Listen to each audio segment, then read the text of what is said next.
मुंबई से बॉलीवुड के भाईजान सलमान खान को फिर से धमकी मिली है। जान से मारने की धमकी दी गई है सलमान खान को। मुंबई पुलिस के पास धमकी भरा कॉल आया। धमकी देने वाले ने कहा है सलमान खान को 30 अप्रैल को मारेगा।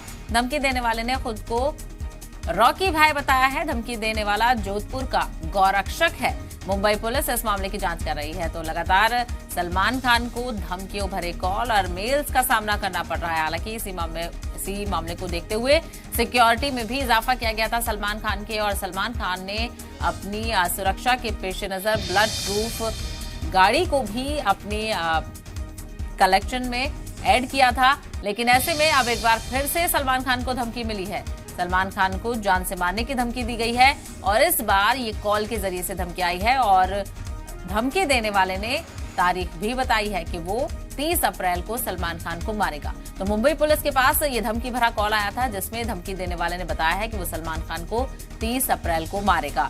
धमकी देने वाले ने खुद को रॉकी भाई बताया है और धमकी देने वाला जोधपुर का गौरक्षक है। मुंबई पुलिस इस मामले की जांच कर रही है। तो ऐसे में एक बार फिर से सलमान खान के फैंस के लिए अफसोस की खबर, हैरान करने वाली खबर, क्योंकि लगातार धमकी भरे मेल्स और कॉल सलमान खान को लगातार मिलते हुए नजर आ रहे हैं।